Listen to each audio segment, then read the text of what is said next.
Good evening, it's 6:30 p.m. and time to know all that happened in South India today with me, T.S. Sudhir on Up South.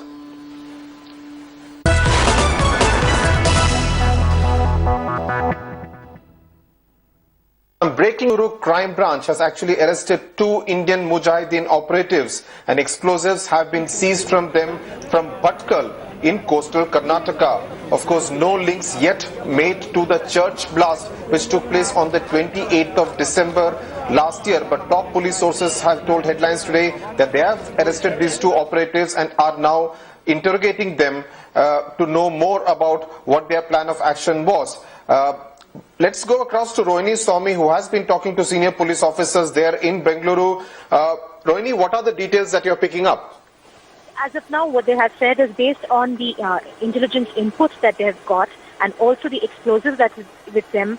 Based on that, they have traced them to Bhatkal, and they have, as of now, while we speak, interrogating two people. Now, both of them are young students, and one of them was studying in Bangalore, the other person was in Bhatkal, and they were picked up in Bhatkal for questioning, post which they said, which is a top police source has told me, they have confessed to the crime, and based on that they have been arrested. Another two people also are being questioned at this point of time, and an arrest could be shown of these two people. But as of now, the Bangalore police confirming two arrests, two Indian Mujahideen operatives. Right, it's very significant, Rohini, that these two people are from Bhatkal. Given the fact that Bhatkal has had a notorious history to it, given the fact that many of the operators of the Indian Mujahideen have hailed from Bhatkal, how significant is this arrest made by the Bengaluru Crime Branch Police? It's very significant because it is based on the whole modus operandi that they have seen in terms of the series of blasts that have taken in Bangalore. A lot of the blasts that also initially we have seen across the country also have directed to Bhatkal. So the point that the top police source who's talking to me very personally is been saying that it is the fact of the explosives, the way they go about the bomb blast, and also another point is in terms of the names that are coming similar to the other blasts. Based on that, it directs to Bhatkal. Yes, time and again, most of these kind of terror activities have shown fingers towards Bhatkal. Right, Rohini, the fact that many of the Simi operatives who had escaped from the prison in Khandwa in Madhya Pradesh in 2013 October were known to be moving around in different towns and parts of Karnataka, and now this Indian Mujahideen lead that the Bangalore police has picked up. Are they still pursuing the leads, whether there could be some kind of a link to the church street blast which took place on the 28th of December?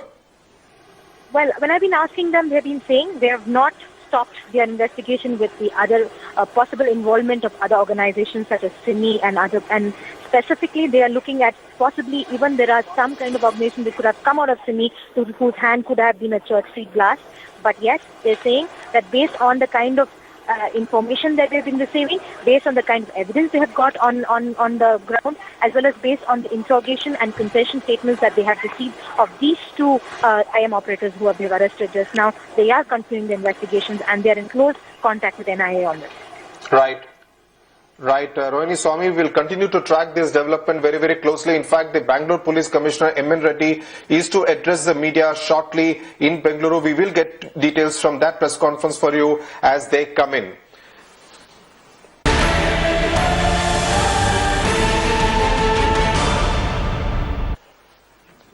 Over 70% of the 15 million voters in Sri Lanka voted in the high-stakes presidential election in Sri Lanka today. In fact, the top two contenders are President Mahinda Rajapaksa, who is seeking a third term in office, and his challenger is Maithripala Sirisena, who was till November last year his health minister and also the general secretary of the Sri Lanka Freedom Party, in effect the number two in the party. And of course, the fact that over 70% of Sri Lanka's voters have voted obviously indicates a huge enthusiasm for this presidential election, and a lot could actually change if Sirisena upsets President Mahinda Rajapaksa in this election.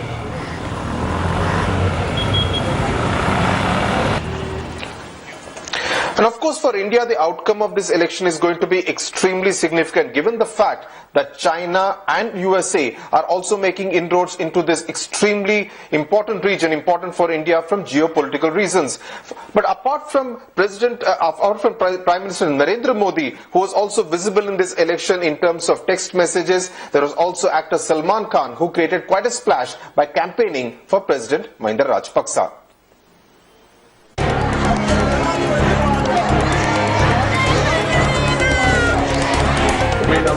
Mahinda Rajapaksa and Maithripala Sirisena were not the only people occupying media space in the run-up to the Sri Lanka presidential elections. So was Indian superstar Salman Khan, whose campaign for Rajapaksa created quite a splash in the island nation's political waters. Actor Jacqueline Fernandez, who had accompanied Salman, defended their visit. Basically, me and Salman had gone to Sri Lanka to visit health camps that Salman had put up for his Be Human cause, which is something that he has done in the past. I mean, it was just it was unfortunate that it was perceived in the wrong way.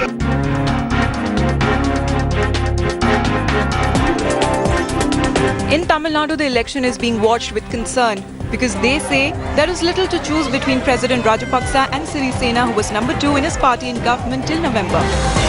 Rajapaksa or Maithripala, who is part of the Rajapaksa government and who also served as a defense minister and who supported vehemently about bringing in US and the Chinese to the Sri Lankan coast. So it doesn't mean any sense because Indian government, unless otherwise they don't change the policy towards Tamils and policy towards Sri Lankan regime, it is not going to yield any solution to Tamils as well as to the Indian government. Interestingly, the Narendra Modi factor is playing out in the elections as well, with Rajapaksa camp accusing Sirisena of copying Modi's dressing style. Sirisena also wears a similar half jacket. All over Sri Lanka, you find more posters and cutouts of President Mahinda Rajapaksa than all his opposition rivals put together. What stands out is his sartorial style, extremely colourful and flamboyant. With T.S. Sudhir, Bureau Report, Headlines Today. Joining me now from Chennai is Mr. R.K. Radhakrishnan, Senior Deputy Editor of Frontline Magazine, a long-time watcher of Sri Lanka politics. Mr. Radhakrishnan, it has been a fascinating election and we'll know by this time tomorrow who has won the election. But given the fact that Sirisena did a Trojan horse to Mahinda Rajapaksa, do you get the impression that Mahinda Rajapaksa has reason to worry? This certainly is the most fascinating election in Sri Lankan history, merely because Absolutely. Mahinda Rajapaksa is being challenged from somebody within. Last time it was not so. It was his army commander who was his challenger. This time somebody from his own stable, his own general secretary has mounted the challenge, and it will also be a first if Mahinda wins again, because it will be the first time that a president gets elected for a third term after relevant amendments were made to the Sri Lankan constitution. It is also important because this is in the last elections in 2010 January, if you recall, the Muslim political parties were with Mahinda, and that carried him through the election. He won almost, the difference was about 17% of the votes from Saran Fonseca. This time he doesn't have that luxury. It is going possibly to be a very close election this time around. Mr. Radhakrishnan, this election is of special interest to India, given the fact that China is also making inroads into Sri Lanka. How would India look at these two candidates? Who among them would actually be good from India's point of view? Undoubtedly, Mahinda will do good for India, merely because Sirisena has already said that he is going to annul the amendment that gives the president, the executive presidency, so much powers, which means that Sirisena will have to take the parliament route if he wants to do anything. At the same time, Mahinda does not need to consult a parliament before he does anything that India wants him to do. For this simple reason, Government of India, which has a working relationship with Mr. Modi, who is the Prime Minister of India, who has a working relationship with Mahinda, will find it far more easier to deal with the Mahinda than with an acrimonious parliament and the attendant problems that come with it. We have to also remember there is a loud whisper in Sri Lanka that Sirisena is largely India's candidate, because he has already raised questions about many Chinese projects, and he has made it clear that he will not go through with the projects if he is elected to power. Mr. Radhakrishnan, let's look at it from a Tamil Nadu perspective, because that's obviously significant as far as India is concerned. Would Sirisena be very different from Rajapaksa, given the fact that he was his health minister till November 2014 and also the General Secretary of the Sri Lanka Freedom Party? So would anything change for the Tamils and from Tamil Nadu's perspective if either of them wins? Sirisena comes to power, if ever he does, with an obvious disadvantage, that is of being tagged as a pro-India supporter because he has gone against or spoken against Chinese projects, and also because the Tamil groups have supported him and so have the Muslims. So he is riding on a minority wave, minority support, if that may be the case, and possibly will come to power. That severely limits its options to give anything to the Tamil minority or to the Muslims in general. I would say that from a Tamil Nadu point of view and from an Indian point of view, Sirisena will not be able to give anything more than Mahinda could give. Additionally, because of the way that Mahinda has said that he will go about the executive presidency, I think India has more to gain from a third term Mahinda presidency, which might also see rise of a dictatorship, but I don't think it should be in India's geopolitical concerns at all as to what form of government is there in Sri Lanka. Mr. Radhakrishnan, thanks a lot for joining us with that very interesting perspective. Also joining us on the phone line from Colombo is Mr. P. Saravanamuttu, Executive Director from the Center for Policy Alternatives. Mr. Saravanamuttu, do you see this as a watershed election? Because it is something that could dramatically alter the course of Lanka's politics, especially if Sirisena were to upset President Mahinda Rajapaksa. Absolutely, it is a significant election. We have never ever changed presidents at the ballot box. It's a historically broad coalition of forces ranged against President Rajapaksa. Thirdly, the race has come to revolve around issues of democratic governance, questions of corruption, accountability, and in particular on either the diminution of the powers of the executive president or its abolition in terms of that office. So governance has become a central issue, of course underpinned by economic discontent as well. Mr. Saravanamuttu, I was in Sri Lanka last week, and when I spoke to a whole lot of people, I found a distinct urban-rural divide. The urban pockets in particular were pretty enamored with Rajapaksa's development agenda and the fact that he had declared a lot of goodies, especially before the elections, in terms of pensions, in terms of electricity tariff, etc.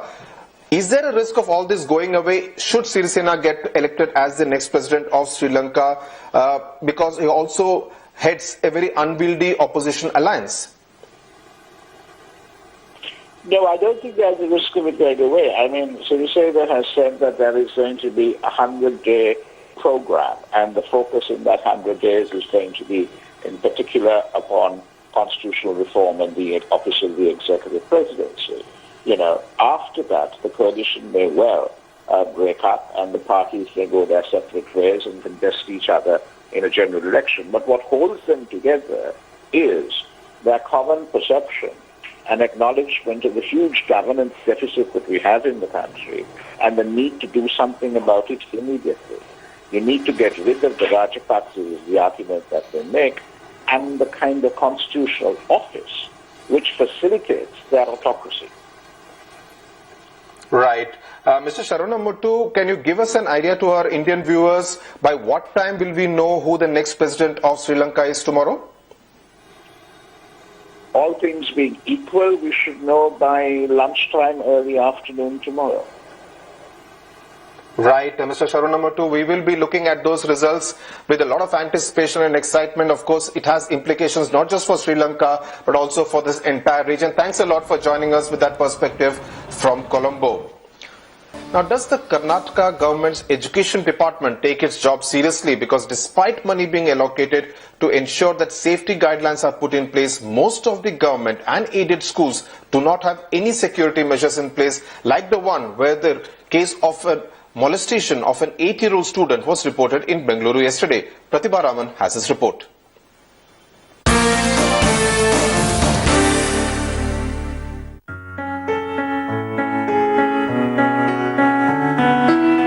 In 2014, a spate of incidents of sexual assaults inside schools in Bangalore led the police and the government to introduce a set of safety guidelines for all schools in the city.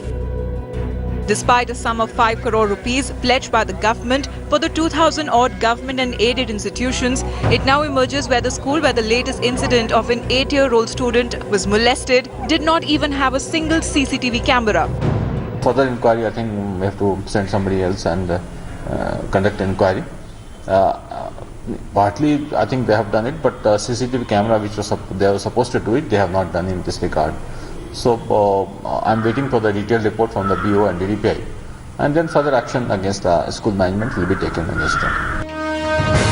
The Karnataka High Court had also reprimanded the Education Department for not ensuring effective implementation of the guidelines. But clearly, school managements and the government are not giving it seriousness it deserves. Government is completely has to support private or government school. Don't in between this is government, this is private. Actually, those will be students studying there. So we seeing as a student only. This is not I'm telling from this school only. So every schools have to take the safety steps. It is be possible to the provide from the sexual harassments. Otherwise, the moments is going on only. Last year, rattled by the number of rape cases, the Education Department decided to check all schools. But the Commissioner of the department tells us that the officer in charge of this particular area was busy with election duty. Clearly shows how seriously child safety is taken by the powers to be. With camera person Madhu, Pratibha Raman, Bangalore, Headlines Today. Joining me now from Bengaluru is Pratibha Raman. Pratibha, we have seen a lot of civil society outrage in Bengaluru after different cases of rape, and yesterday we saw it taking a very ugly turn with people actually assaulting that particular accused, the teacher. Now the police obviously wants to book cases against all those who took part in that outrage, but what exactly does the Karnataka government plan to do about this now, because case after case and yet nothing seems to have changed really on the ground in the schools? That's right. In fact, even the Home Minister has now promised that there would be CCTV installation not just in schools, but even different main areas of the city will be covered with these CCTV cameras. It's been a hard lesson that's learnt, but then many fingers being pointed at the Home Minister as well as the government for the lackadaisical approach, because spate of cases that Bangalore has seen in the last year and now this one, and still people are talking about just the installation of CCTV cameras, and clearly no steps or no stringent action being taken in terms of effective implementation of it, though there is a committee that is being formed and the High Court has reprimanded the officials, but still it seems to be the same rigmarole each time an incident like this comes into the forefront. Absolutely, extremely unfortunate, Pratibha, there, and we will keep a close watch on what the Department of Education of the Government of Karnataka actually does to ensure that many of these safety guidelines are put in place. Thanks a lot for joining us there from Bengaluru. That's it then on Up South.